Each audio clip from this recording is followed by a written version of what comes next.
Hello, Denise, or whoever is going to be doing the timing at the top of the mountain for the hill climb. This is a quick video tutorial on how to use the timer. It's pretty simple. This is the timer that you see right here.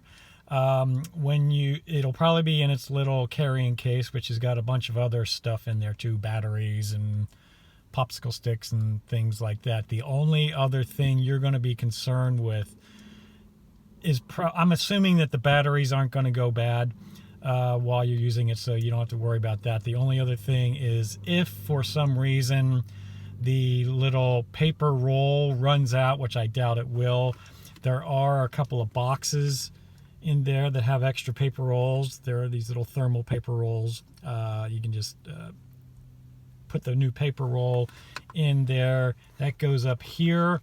The top, I believe, is not latching properly, so they have a piece of tape over it, so you just have to peel the tape up.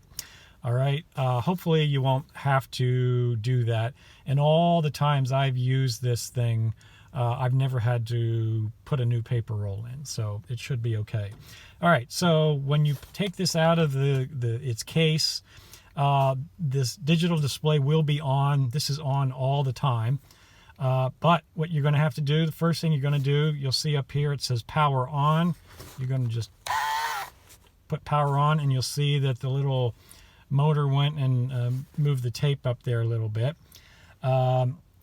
So what you're going to do to start the timer whenever you are on the phone, I guess it's with Roger, and he says go, you're going to start the timer by pressing this button. And you can see what happened there. It starts making a lot of noise and starts doing timing.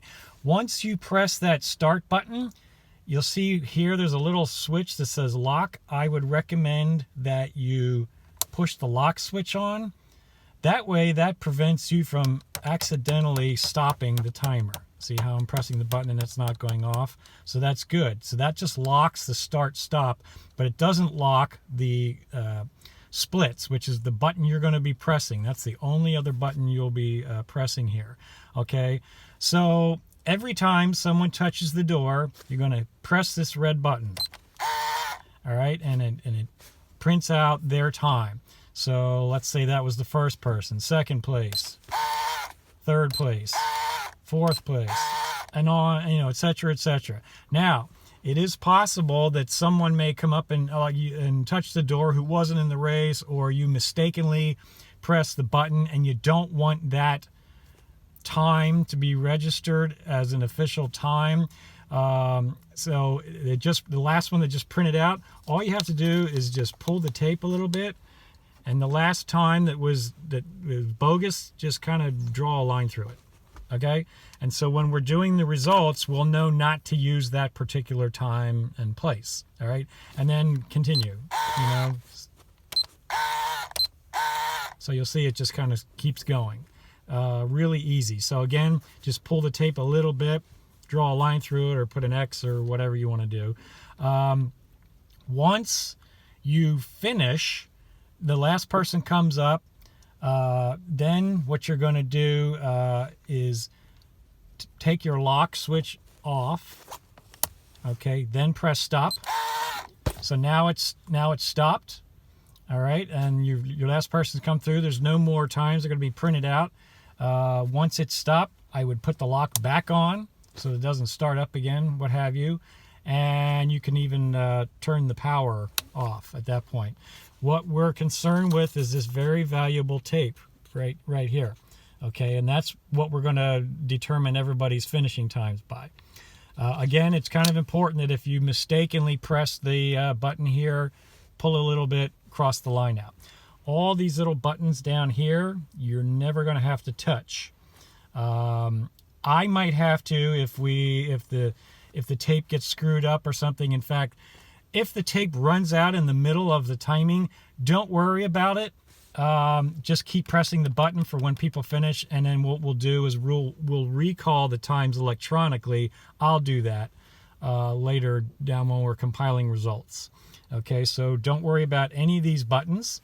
The only ones you're going to be concerned with are turning the power switch on, unlocking the lock switch, start, put the lock switch back on so that it doesn't mistakenly turn off if you press that button, and then that button.